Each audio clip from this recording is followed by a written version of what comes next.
等到楚静熙到了码头的时候，一切疑问都得到了答案。远远的他就看到了太子身边站了一位男子。等靠近一些，楚静熙的瞳孔一缩，这人不是年轻时候的父皇吗？楚静熙脚步凌乱了，要不是旁边有管家扶了一把，楚静熙都栽倒在地上了。楚静熙被人扶着来到了近前，目光中都没有太子，直接向小福宝走去。他来到小福宝跟前，伸出手摸上了小福宝的脸，感受到了温度。活的，是真人。成何体统？不仅脸是真的，声音和语气都这么像。楚静熙对先皇的印象就是觉得他这个父亲是个残暴的君主。说实话，他从来没感受过父爱，父皇对他来说比陌生人强不了多少。他对先皇的印象就只有怕。这一句成何体统也是最常听到的，因为他很少得到夸赞。你是谁？父王，这就是荣王府的世子。怪不得。老五，不要怪不得了，等你好久了，还不带我们去你的王府？你怎么出来了？你不是造反失败被囚禁麻城，整天给老大喂马吗？什么给老大喂马？我是给小福宝喂马，你要搞清楚。楚静熙心想，都是喂马，能有什么区别？楚静熙看楚敬宗这嚣张的样子，很是疑惑。老大什么时候转性了？为什么对老三这么宽松？竟然还同意他出海，真是奇怪。虽然心里疑问，但明面上也没表现出来。和太子见礼之后，才带着众人向王府而去。沈妃和唐之陵两人很低调，一直都是看着，没有上前插话。这沿海城市啊，经济就是发达，这泉州发展的还真不错，都不比洛阳差了。唐之陵知道一些小福宝的打算，或许啊，老五这点家底会被仔仔给折腾没了。小福宝这次出海也不是白来的，他通过后世地图得知宜州和朱崖州都是华国的领土，这次来就是先探探路，等把水师训练好了，就要把那些小岛抢过来。沈妃对于小福宝的想法也是很支持，朱崖州就是后世的三亚，他前世跟着师傅去过三亚参加过研讨会的，现在郝大儿要把朱崖州打下来，沈妃可是赞同的很，以后他就可以过上那种阳光海滩的浪漫生活了。不管他们怎么做，我看呐，咱俩就等结果就好。今天先回去休息吧，明日空闲的时候，我陪你去逛逛泉州城。行，就咱们俩，孩子一个不带。我看除了小福宝之外，其他的几个孩子的婚事也要赶紧定下来了。花花和小叶子夫婿的人选都有了，随时可以嫁出去。2个女儿我倒是不愁，就是这3胞胎啊，也不是个好找媳妇儿的。要不然不等3胞胎成亲了，先把他们分出去，清静。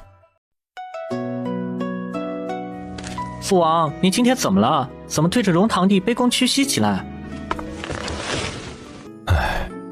你可能不知道，你对你皇祖父没有印象，你福宝堂弟和你皇祖父长得一模一样，怪不得皇上这么宠那小子呢。要是像一点说得过去，怎么可能一模一样？楚静熙白了一眼楚玉宁，那是我爹，我能不知道他从前长啥样吗？不仅外貌一样，就是性格都像，真是奇了。父王这么一说，我发现三伯对荣堂弟是真讨好，讨好中还带着点恭敬，太奇怪了。你这么一说，我也想起来了，老三不太对头。父王，你说太子这次来目的是什么？真的只是出海游玩？要说还是他们胆子大呢，那船上不仅有太子，还有2位皇孙，老大也不怕他这儿子儿孙的被一锅端了。父王，我听3胞胎说了，之前一直陪在小堂妹身边的男子就是他们未来的夫婿。楚静熙想到唐之陵不仅带了未来的女婿，就连未来的亲家广安侯朱坤鹏都带来了，心中莫名一松。玉宁啊，不必担心，他们这次应该就是游玩来了，应该没有别的目的，咱们只需要忍几天就好。你之后的几天呀，就不要外出了，就留下好好招待客人，等把他们送走就好了。是，父王。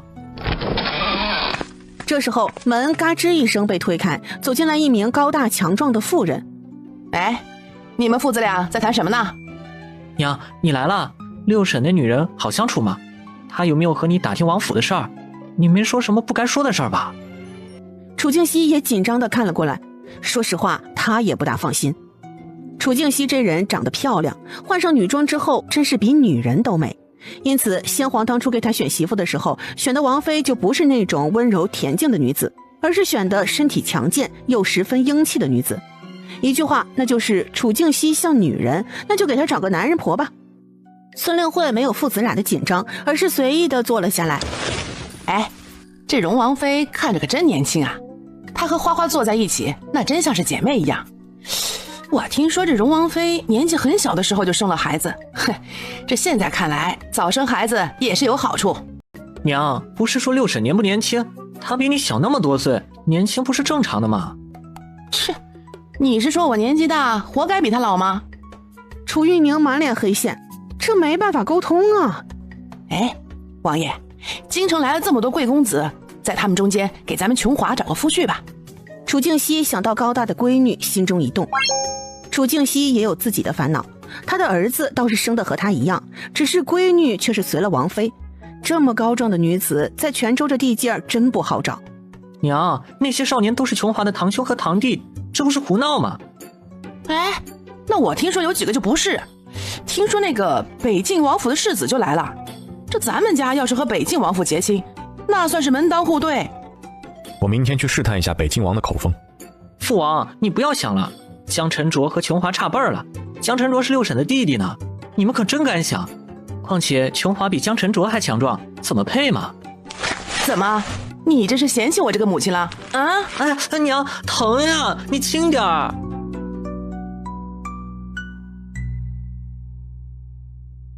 老五，听说你这几年存了不少钱呢。你真是，不对，您真是父皇。那都是上辈子的事儿了，不过我有上辈子的记忆罢了。楚静熙心想，这能不能更玄幻了？不过好似只有这个解释才能解释这么多年这么不合理的事情。你从前就知道我倒卖私盐？小福宝看着楚静熙，说实话，他上辈子很忽视这个儿子，因为嫌弃他的长相，给他选了最远最穷的封地。只是他没想到，这孩子还怪能折腾的，想出了新的晒盐的法子，从海水中提炼食盐，偷偷的赚了不少钱。小福宝从前也是睁一只眼闭一只眼，不想管他，让他用那些钱好好的管理泉州。可是唐国公造反了，小福宝担心这几个封地的王爷有了资本，趁乱反了皇上，这才釜底抽薪，把几个人的底牌给抽走了。知道，你还真是个聪明的，从前没看出来呢。都是泉州太穷了，我才想了一点歪门邪道的。我听说这几年你的王府发展的也不错。没有的事啊。您别看王府看着大，其实摆放的东西呢都是赝品，装门面用的。楚静熙说的不错，不管是主厅还是客厅，好些器皿确实都是赝品，因为真的都在库房里呢。小福宝要不是调查清楚了，还真容易被骗了。得了，你也不要在我面前装，我不是老大，我会这么说就是知道你的底。楚静熙大惊，他什么时候暴露的？放心，这次我也不多要，只要100万两银子就好。楚静熙一个倒仰，直接坐在了椅子上，一副被吓到的模样。你也不要和我装了，我知道这些银子也就是你财产的1/5都不到。小福宝也是没想到，短短几年，楚静熙竟然又存了这么多钱。蓝劫海盗真的这么有钱？我看你来钱的路子挺野呀。这您都知道了。哼，我若是想知道，你以为你瞒得住吗？老大应该也知道您的身份吧？他是皇上，更有钱呢，不如……哼，你又不是不知道，皇上光是儿子就有30多个，他的私库能拿出这么多钱，就怪了。小福宝也是很头疼，皇上这么能生孩子，他为此骂了不少次皇上。可这事儿不是皇上能控制的。皇上身体好，后宫的妃子又是年轻的，都是非常适合怀孕的女子，所以皇上的孩子才会多得这么夸张。小福宝不知道，若是他成亲之后也是这么重色，那他的孩子会更多。哎，小叶子，哎呀，你们家的船可真大呀，比我哥哥的船好多了。琼华姐姐，你一直都在海边长大，都没去过京城。等我们这次回去，你跟我们走呗。啊，不成，我娘不会同意的。那你想去吗？不知道，我不知道京城有什么好玩的，比海边有意思吗？去了会不会无聊？我闪不放你离开是因为什么呢？你的功夫这么厉害，怕什么？我娘说我到了说亲的年纪，我得留下，准备相看婆家。琼华姐姐，这有什么害羞的？我早就相看了呢。哦，你是什么时候相看的？大概是3、4岁吧，记不大清了。啊，这么小的吗？见男方的父母不就是相看吗？我是那时候见到朱玉安的娘的，她娘是个胖美人。哎，那你和你未来的相公是青梅竹马？我们从小一起长大，一起玩又一起读书，我对她很熟悉。琼华羡慕了，她现在要嫁人了，到了选夫婿的时候，她娘那么慎重的模样也是吓到她了。她虽然会功夫，父亲又是王爷，但她也常常因为外在的身形那些有些小自卑的。哎，小叶子啊，我真的很羡慕你，可以嫁到熟悉的人家去。朱玉安经常来我家，我也经常去他家，他家的所有人我都认识呢。他祖父很喜欢我，还给了我一个超级大的庄子，养的都是我喜欢的小动物。朱玉安都没有呢。小叶子说的是已经去世的前任广安侯朱桓。朱桓确实是喜欢小叶子，对于侯府能和荣王府结亲，他是100个满意。他从来没想到他不成器的儿子会有这一番造化，而且还误打误撞的找来了这么好的孙媳妇儿。朱玉安的娘开始的时候是不大喜欢我的，我是能感受到的。啊，他娘不喜欢你，那怎么办？最开始的时候我不知道是什么原因，你说我长得这么好看，没理由不喜欢我吧？琼华古怪地看着自恋的小叶子，我就在想这个问题能不能解决。要是有不可调和的原因，那我就放弃朱玉安。放弃？你不喜欢他吗？说放弃就放弃？婆婆这人选可是很重要的，后宅女人相处最多的人不是丈夫，而是婆婆。好在最后让我找到原因了。朱玉安的娘胆子很小，就怕虫子。我小的时候抓虫子把她吓到了。现在我大了，也不玩虫子了，加上我人美嘴甜，她娘又喜欢我了。你这是从哪儿学来的？当然是我自己观察出来的。哎，我跟你说，你要是到了别家，一定要先看婆婆好不好相处，这很关键的。小叶子开始给琼华巴拉巴拉的传授经验。小叶子的理论沈飞都没有听过，这些事儿都是小叶子自己去别的府中参加宴会看出来的，他很会总结。从小有在皇宫生活的经验让小叶子快速成长，他很会察言观色，根本不像外表看上去那种懵懂。相反，他也知道很多后宅的道理。他家的后宅环境单纯，但不耽误他从别家知道这些道理。总之，要么就选没婆婆的，像我娘和五伯娘那样，从来都不需要群里规矩，整个王府都是他们说的算；要么就选好说话的婆婆。琼华看到远处的花花和杨少奇两人，看到船晃动的瞬间，杨少奇一把就把花花的细腰拦住。那花花呢？她的婆婆好相处吗？方阿姨人不错的，性格和花花差不多是一个类型。不过花花不一样，她是要出去做事的。她在司农司担任少卿呢，经常出门，无论是谁当了她婆婆都管不了她的。花花当官了？真是了不起。小叶子从很小的时候就知道她和花花是不一样的。花花懂得很多她都不知道的知识，她还喜欢花花草草的。小叶子那时候觉得花花是天分更像娘亲一些，可是后来知道不是那么回事。花花和娘亲比她多活了一辈子，他们上辈子就认识了，所以她和花花明明是双胞胎，就只有花花和娘亲长得像。不过小叶子一点也不介意，她可不想像花花那样辛苦。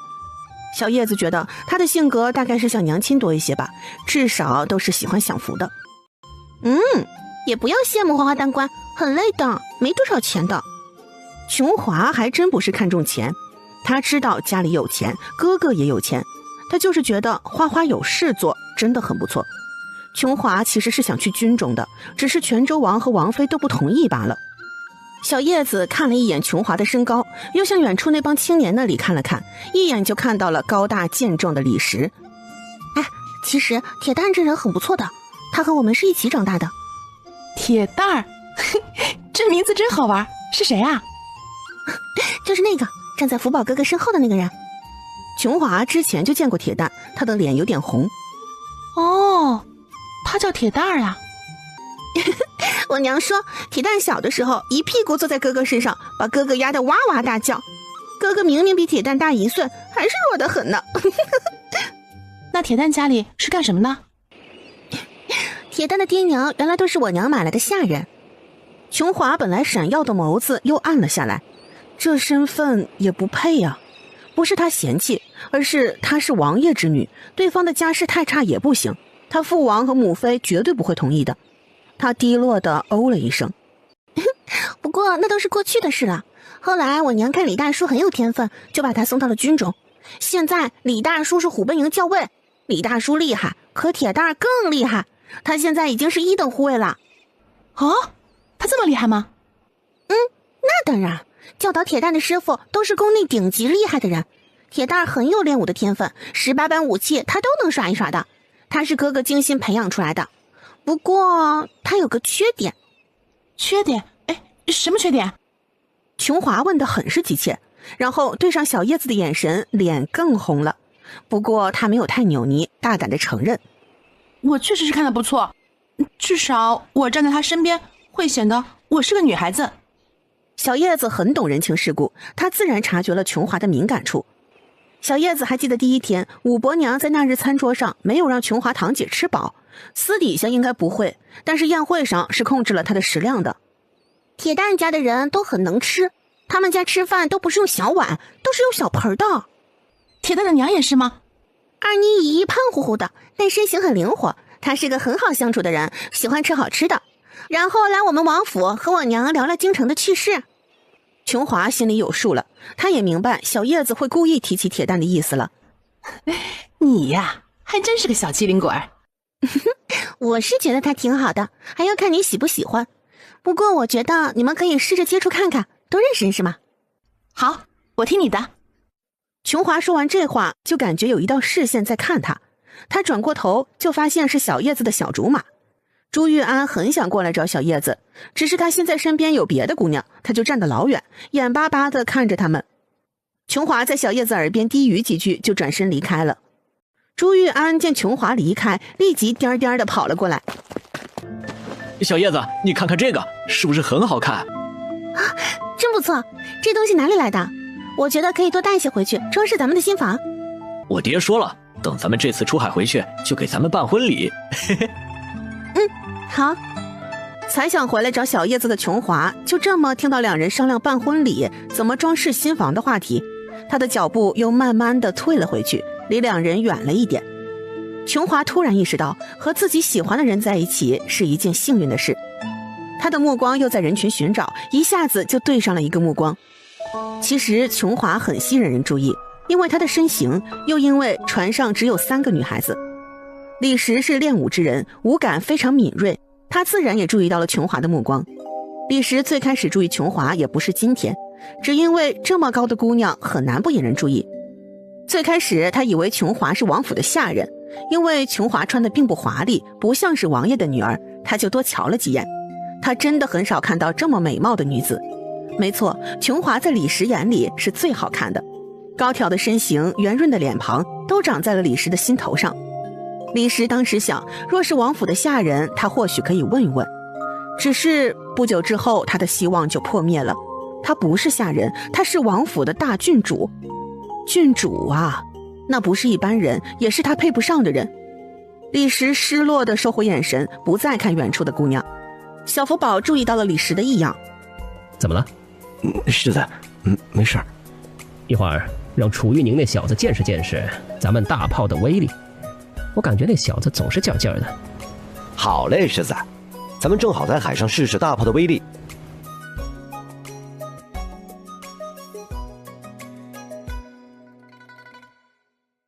时间已经到达了10月，他们已经出来6个多月了，是时候回去了。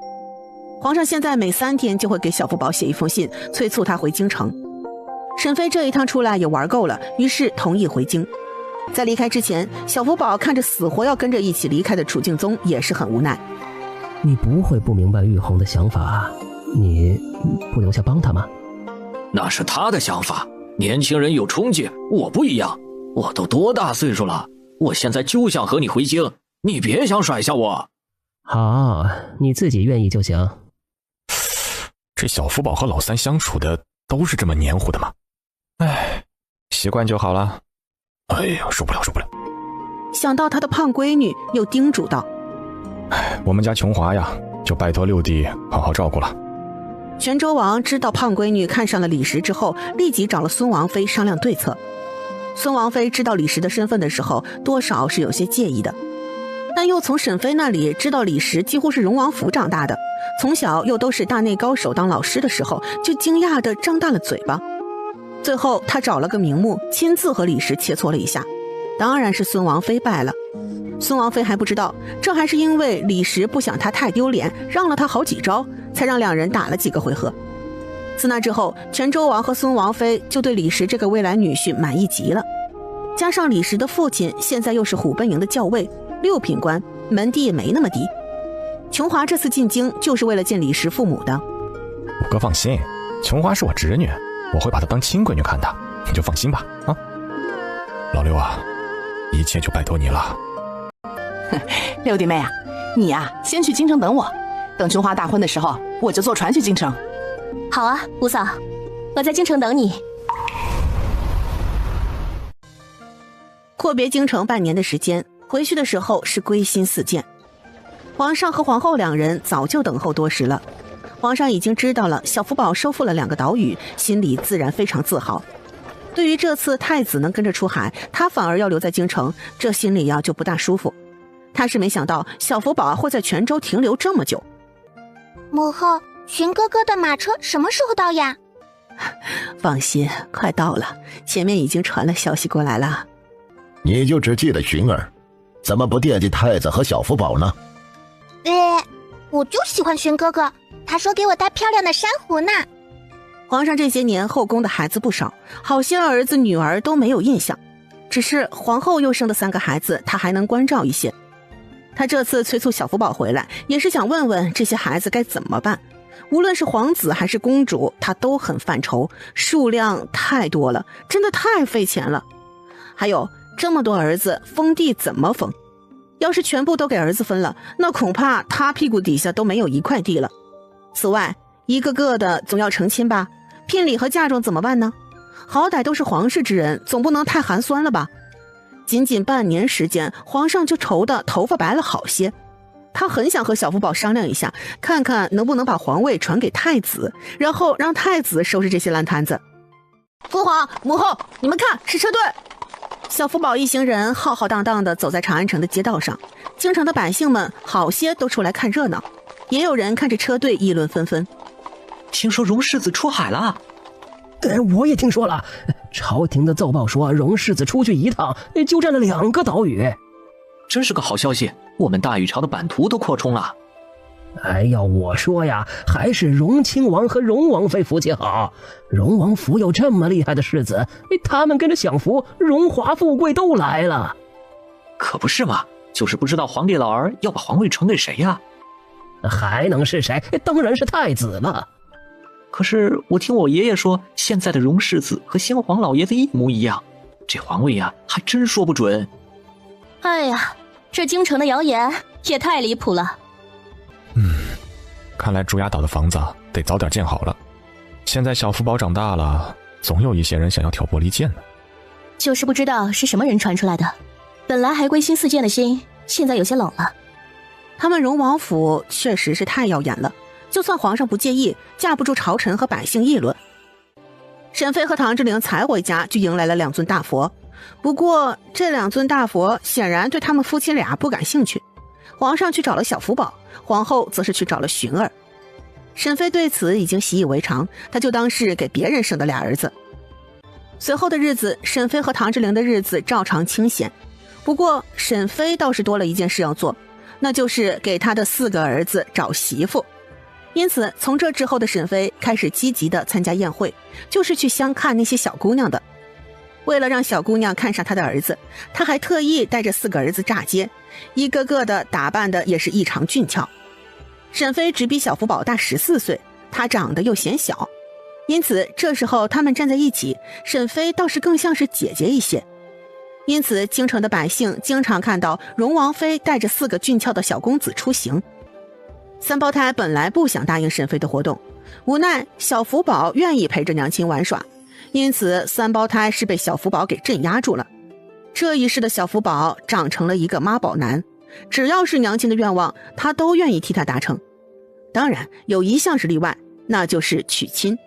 这辈子的小福宝对女人没兴趣，没有人能入得了他的眼。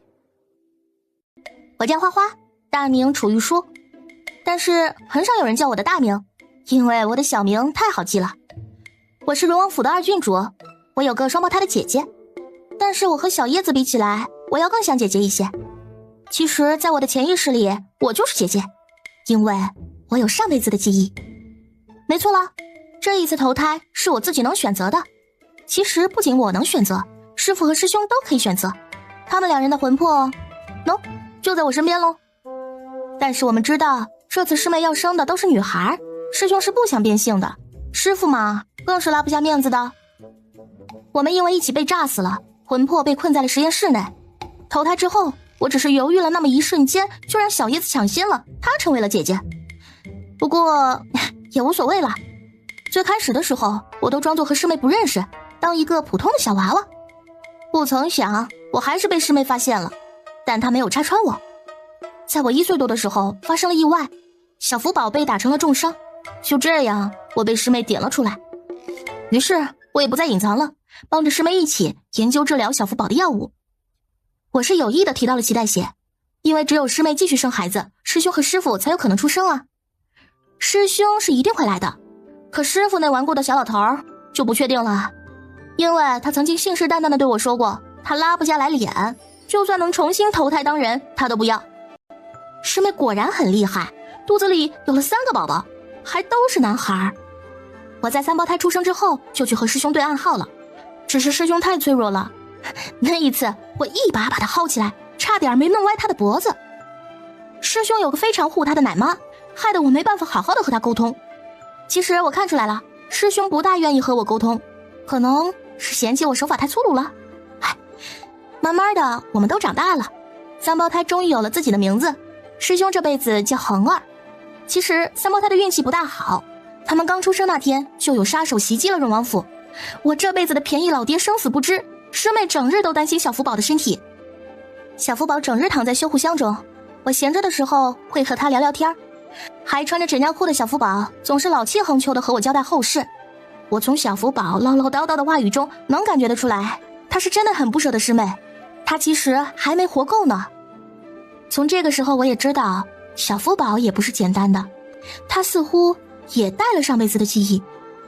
我能感受得出来，他是纯粹的古人，而且身份还不低。那时候我还不大明白小福宝为什么这么喜欢师妹，好像在小福宝的世界里，师妹这个娘亲是最重要的。虽然我已经1岁多了，我其实还是很恍惚，我和师兄都成了不靠谱的师妹的孩子。后来小福宝的身体好了，老爹也回来了，我们一家人终于是撤去了阴霾。荣王府很大，整日里也是吵吵闹闹的，我其实更喜欢待在自己的院子里。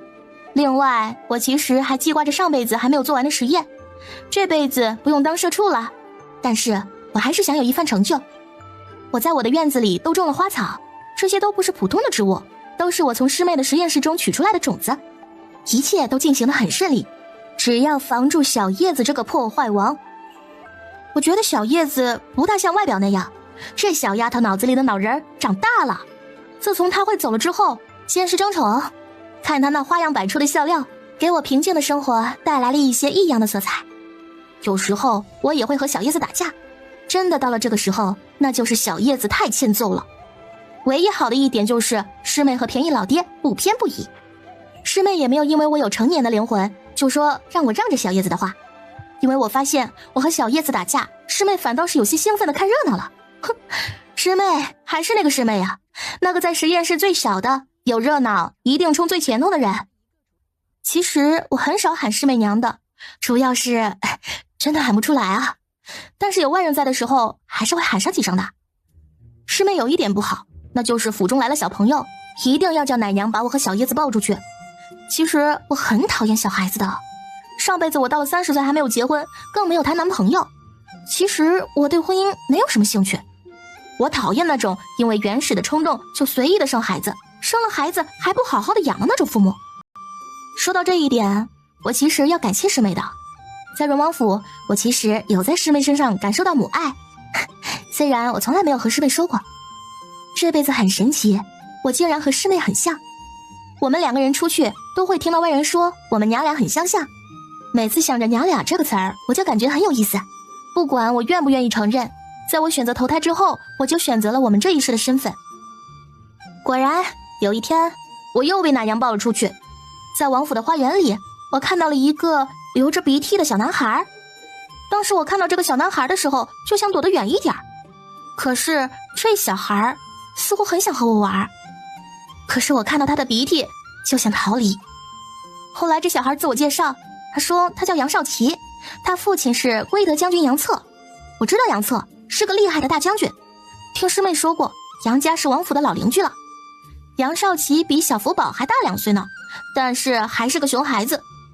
他主动靠近我，被我嫌弃之后也不生气，一直拿着他的小木剑在我的眼前比比划划的玩。我其实当时有点害怕，倒不是怕他伤了自己，是怕他伤了我。后来他好像是看我不和他玩，就去抢小叶子的狗拉车，果然他被吓得哇哇大哭起来。当时真的是眼泪鼻涕糊了一脸。我当时只有一个想法，就是这小子真的是又菜又爱哭啊。后来我们都去了福宝书院读书，杨少奇和我成了同学。我其实很想让他去找朱玉安一起玩的，可是他和朱玉安好像不对盘。朱玉安那小胖子更喜欢追在小叶子的身边。我们就这么慢慢的长大了，我慢慢的也习惯了杨少奇陪着我，我习惯了他陪在我的身边，习惯了他帮我提东西，也习惯了他牵着我的手。我从来没有想过我们会牵手走一辈子。我们都在长大，从我研制出了高产的水稻之后，黄伯父大喜，他让我去了司农司，让我管理整个京城朝臣的植田。我本以为黄伯父这个提议一定会被大臣们反对的，谁料朝中那些臣子没有反对不说，他们还争先恐后的很怕落后一步，毕竟种子有限嘛。于是我从这以后很少去学堂了，我直接去了司农司。2年后，我听说杨少奇也离开了福宝书院，他也跟在了杨将军的身侧。那时候我并没有多想，我们只是少时的玩伴而已，而杨少奇只是一直陪着我的小朋友罢了。等我到了13岁的时候，杨少奇回来了，这个时候我们已经有6年没见了。再见到杨少奇，我发现他的变化好大。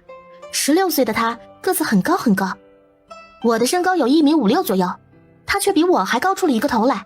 我在看他的时候要仰着脖子才能看到他的脸，他看我的眼神依旧闪亮，只是这里涌动着别的情绪。其实我没有说，杨少奇离开，我还是偶尔会想起他来。虽然这时候我已经有了新的朋友四公主。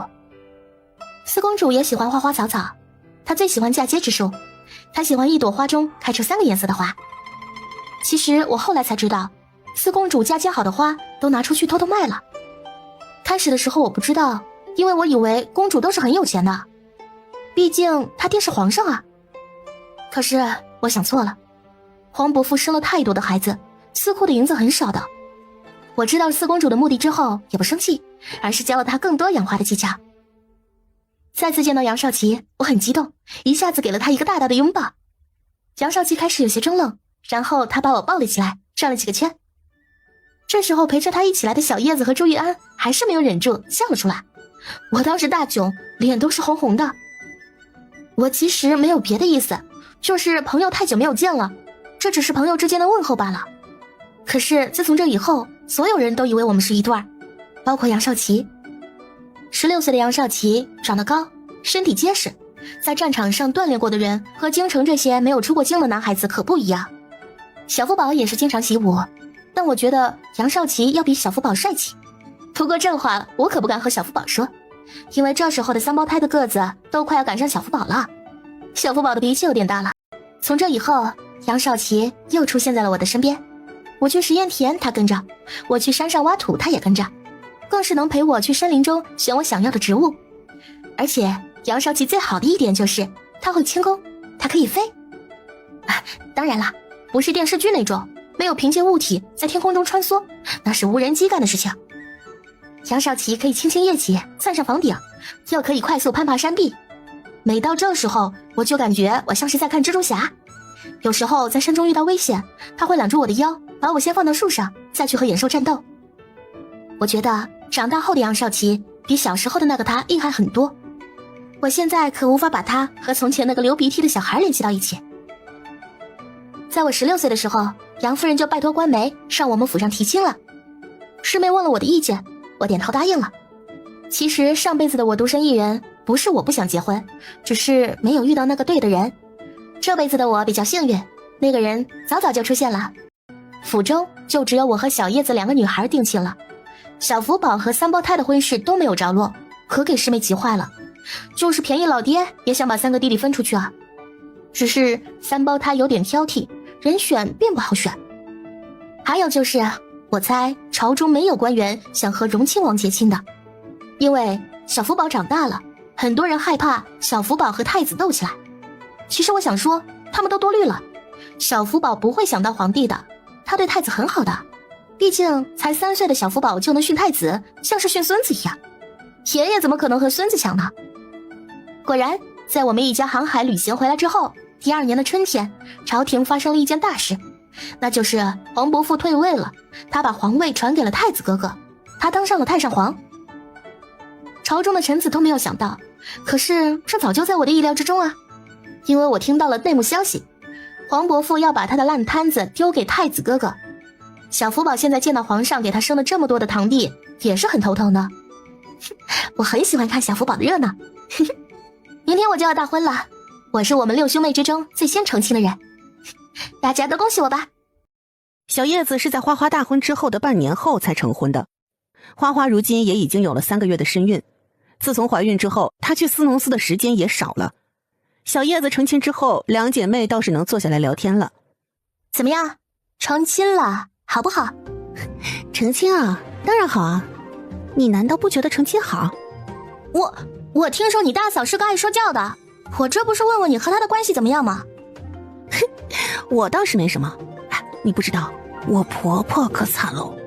啊？怎么说？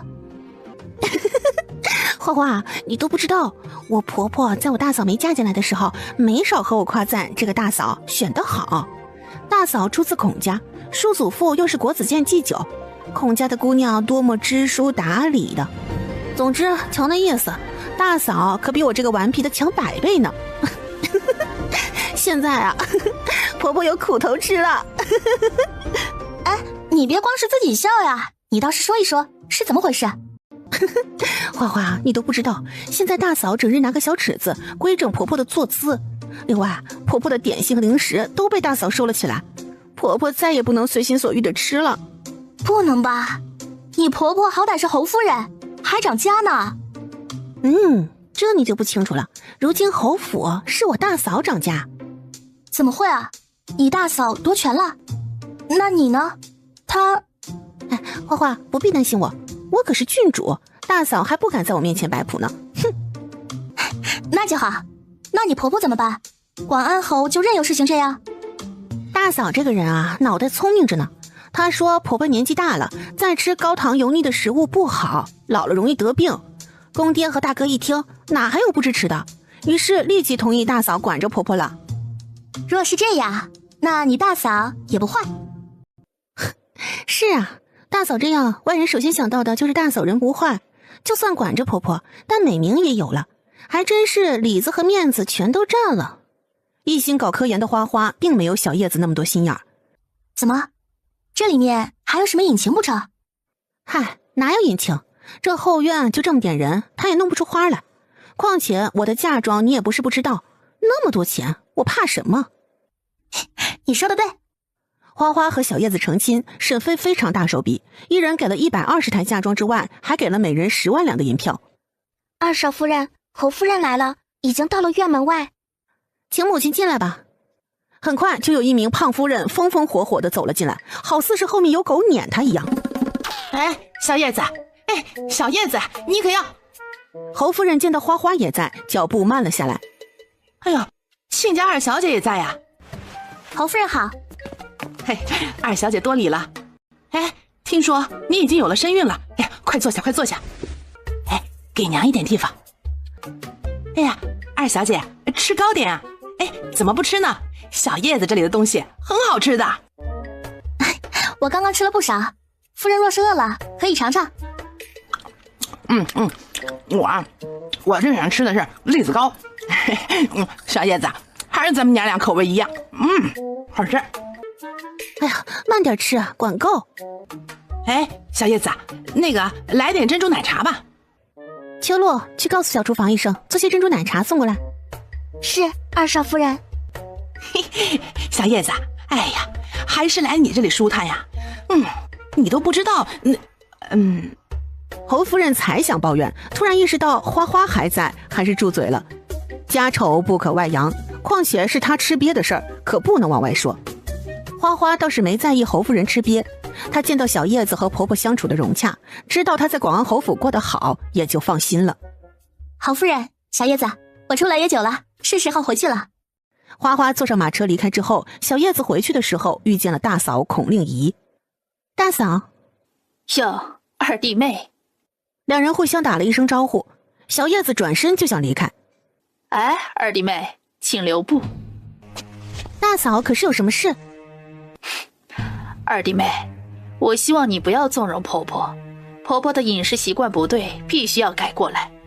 不能我这边刚有些成效，你就在背后偷偷给她吃的，你这样我很难办的。大嫂，我想问问，你和婆婆两人谁是婆婆，谁是媳妇？二弟妹说笑了，当然我是媳妇儿。哦，我还以为大嫂忘了呢。大嫂这么做，不知道的人还以为你在教训孙子呢。二弟妹，你怎么能这么说我？我这完全是为了婆婆好。大嫂，谁都不是傻子，婆婆这么多年都是这个习惯，已经习惯了如此的饮食。另外，每个人的饮食不一样，你突然这样不给她吃饱，她的身体也受不住的。二弟妹，婆婆本就比别的妇人胖，少吃减重才是正理。孔令仪觉得她必须要在侯府树立威信，把这个弟妹给压下去。弟妹是郡主，她不能直接对上，收服婆婆就是第一步。大嫂，婆婆如今都这个岁数了，我觉得按照她的习惯就好，有些事欲速则不达，顺其自然就好。小叶子意有所指，虽然没有明说，但是孔令仪会懂。小叶子前一句说的是侯夫人，后一句则是在点孔令仪，太过急功近利了。孔令仪听到小叶子这么说，心里咚的一下，他不知道小叶子是不是知道他的真实意图。其实在知道小叶子是他的妯娌的时候，他没把他放在眼里，因为荣亲王和荣王妃那样，就算身份高，但是在他们世家眼中也没多重要，更何况他们孔家可是诗书传家的孔家，文人墨客冲着这声孔都要恭敬几分。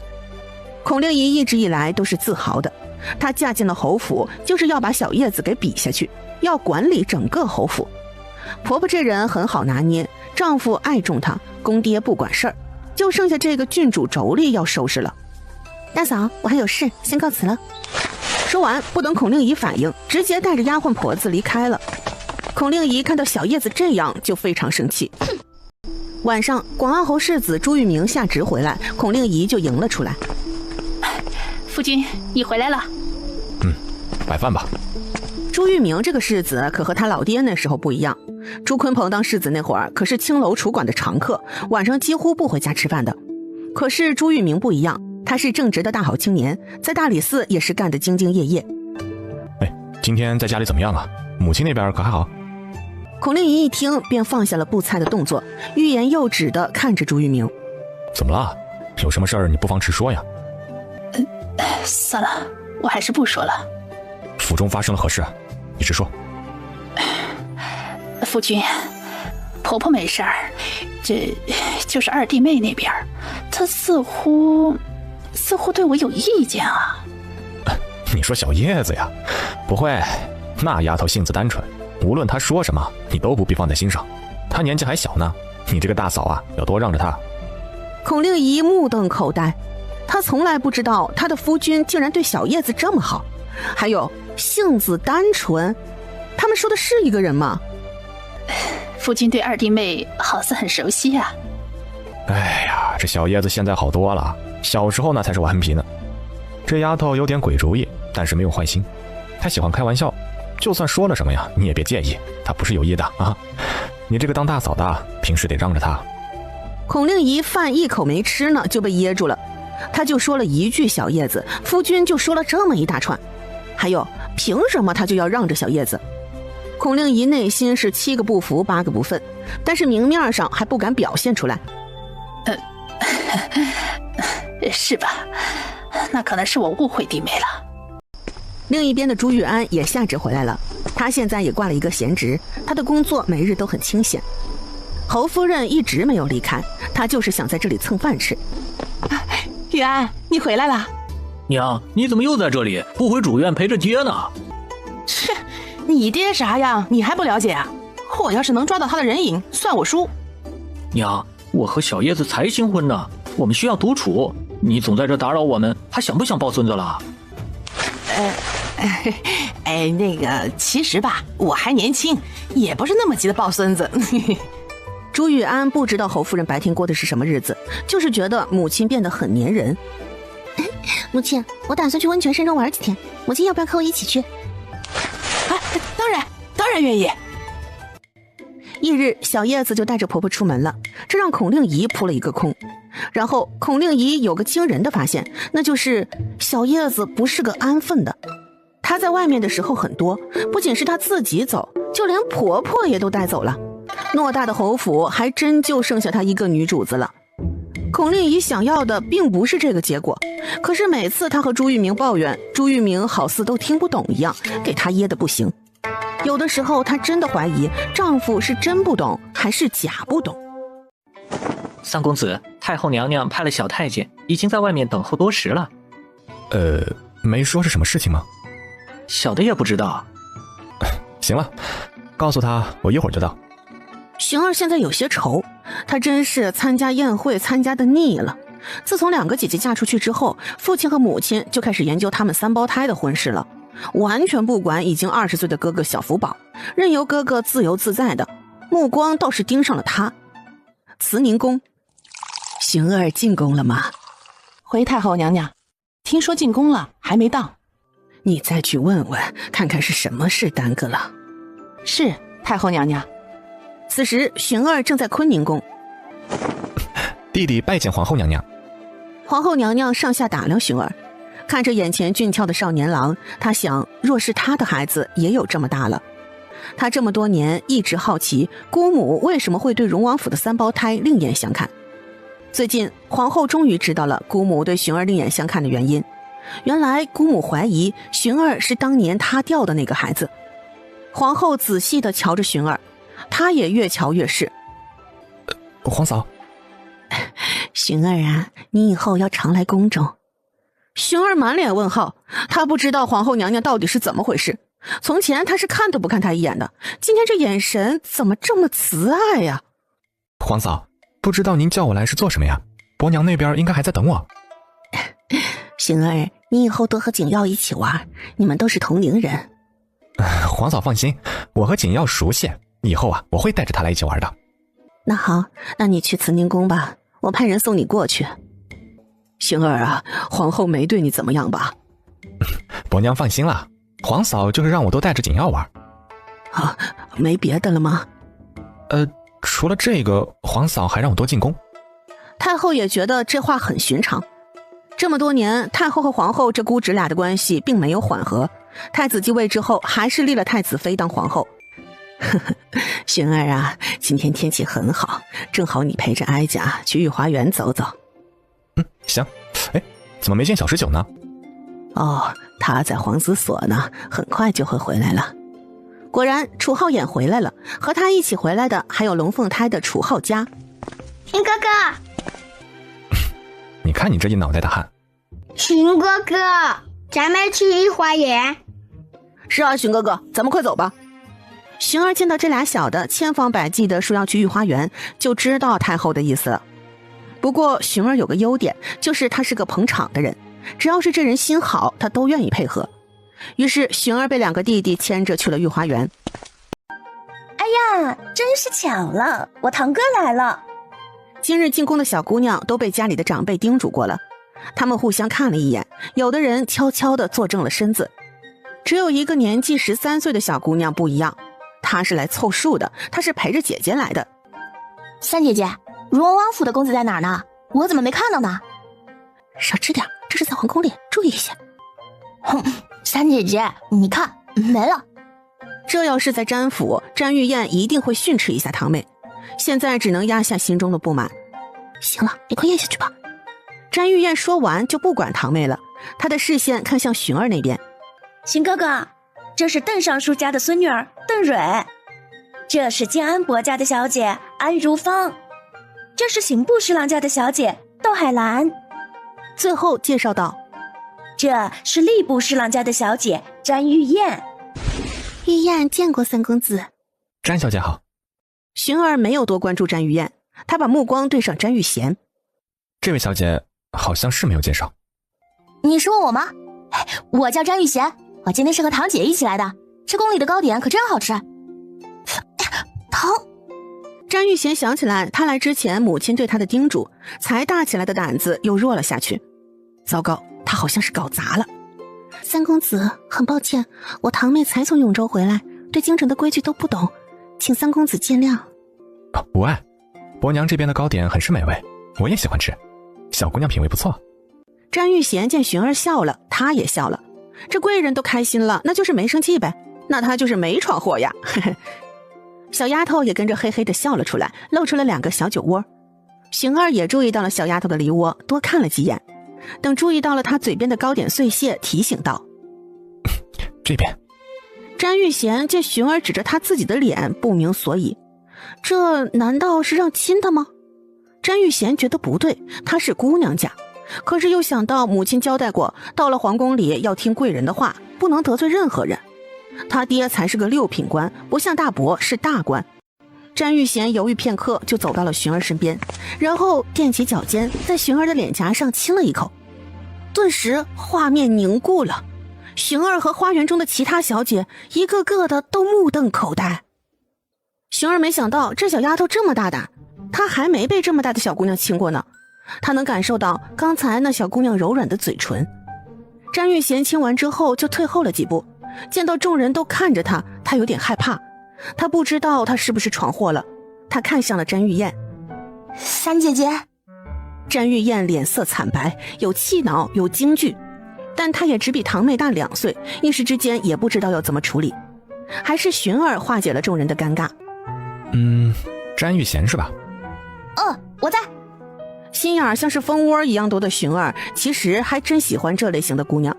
她不喜欢京城一板一眼的闺秀，因为那样的姑娘和她娘一定是相处不来的。眼前多少有点少根筋的小姑娘，莫名的和他们荣王府的家风很搭。你回去等消息吧，过几日我们荣王府会上门的。荀儿说完这句话之后，就转身离开了。三姐姐，贵人说上门，上谁的门啊？哎呀，詹府还真是好家教啊，这教育出来的姑娘就是不一样。窦海兰，你什么意思？今日这詹府姑娘的大胆，哼，我算是领教过了。你，窦海兰，荣王府的三公子明显是喜欢我堂妹，咱们这么多人在，三公子只和我堂妹说话，你不要自己没选上就在这里说酸话。窦海兰很想反驳，被其他小姐拉了一下，然后也收住了脾气。很快就有宫人护送众位小姐离开了皇宫。太后真是没想到荀儿会选了这么一个姑娘。哎呀，这荀儿的眼神好像不太好，要不要给她换个姑娘？哎，母后千万别，荀哥哥很挑的，好不容易选上一个呢。哎，这姑娘好像不大靠谱，有点少根筋，这感觉怎么和荣王妃有些像呢？母后怎么会？六婶看着没这么傻吧？我第一次见你六婶的时候，她也才15岁。她第一次来皇宫，胸前背着小福宝，到了宴席上，他们娘俩就光顾着吃了。母后胸前怎么背孩子？五花大绑的绑着。娘，福宝哥哥小时候也是吃苦了。他呀，笑话多着呢。哎，母后，你和我说一说呗。太后到了这个年纪，也和先太后一样，喜欢回忆年轻时候的事。太后就挑了一些记忆深刻的事和12公主说了一遍。母后，我要是早出生一些年就好了，还能看热闹。不急，你看寻儿的吧。也行。寻儿回到家之后就去了主院。哎呀，稀客呀，你怎么这时候回府啊？我给你找了个儿媳啊。什么？儿媳妇儿？什么时候找的？今天定下的。谁家的姑娘啊？人品怎么样？能和我相处得来吗？哎呀，放心啦，这个和你一定相处得来，她的性子有点像你呢。若是像我，那必定是个好的。像我这么聪明美貌的女子，可真是不多的。总之后面的事情就交给你了。放心吧，儿子，保证给你办得妥妥的。当沈妃带着官媒进门，发现人家小姑娘才13岁的时候，沈妃一个倒仰，差点没撅过去。这不是祸害祖国的花朵吗？不过寻儿现在也才17岁，但是她生日很小，周岁也才15岁，两人完全可以先定亲，过几年再成亲。沈妃见了小姑娘，外貌倒是满意，特别是2个小梨窝，看着很可爱。但是她不承认这小姑娘像她，因为她真的比这个小姑娘聪明。她觉得寻儿说的话有水分。沈妃从来没有想过，她在她儿子眼中又是什么样子的。恒儿还是在寻儿的婚事都定下来之后才知道的这个事儿。他跑到了寻儿的院子，好奇地看着这个弟弟。怎么这么快就定亲了？不是说咱们3兄弟死扛到底吗？哎呀，你离我远一点，你太味儿了。恒儿白了寻儿一眼，然后从怀中拿出了一叠银票，扇了起来。哎呀，这天气真热呀！寻儿一想，哦，到了分红的日子了呀。二哥，好二哥。哎呀，有人嫌弃我味儿呢。哼，哪个人嘴这么臭啊？讨打。行了，给你。恒儿为什么会给弟弟分钱？那也是因为当初牧场的地盘是寻儿讨来的，这处位置可是现在的太后赏给寻儿的。哎，对了，那詹家的小姑娘到底哪里吸引你了？她呀，有点傻。傻你还看得上？我看你更傻。这样的儿媳妇和娘处得来。恒儿不认为沈妃傻，就是觉得她不太靠谱。不过这么多年过去了，她也成长了很多。不过恒儿承认，寻儿这个真儿子要比他们都有孝心。他虽然也投生在师妹的肚子里，但他天然认为他和师妹是平等的关系。恒儿离开了寻儿的房间，回到了自己的院子。3胞胎如今都已经从荣王府搬了出来，住在了寻儿名下的宅子。只不过现在这个院子里只有恒儿和寻儿2人，一儿和小福宝出门游玩去了。二公子，您好像不大高兴啊。没有。哎，对了，香满楼的东家打听清楚了吗？小厮点头之后又摇了摇头。怎么回事？点头又摇头的，有事直说。二公子，香满楼背后的势力我也没查清，只是知道这人财大气粗的，听说是从江南来的。至于东家，我没见到。就这些？没了？没了。行了，你多派人盯着点。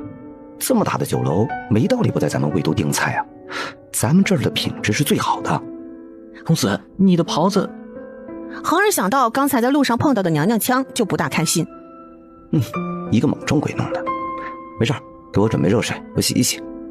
是，二公子。翌日，恒儿起来之后，就听到小厮禀报：二公子，香满楼的东家邀请你去一趟他们酒楼，说是有事相商。行，告诉他们，我一准儿到。很快，恒儿就收拾妥当去了香满楼。刚一到包间，里面的人和外面的人都愣住了。是你？是你？这酒楼是你的？娘娘腔！喂，你叫谁娘娘腔？娘娘腔，你该不会是个女人吧？我叫纪灵珊，不是什么娘娘腔，我本来就是女的。抱歉，我刚才冒失了。你向我道歉？纪灵珊在江南的时候就听说过，京城的贵人脾气都是大得很，更何况这人还是荣王府的公子呢。以后都是合作伙伴了呢。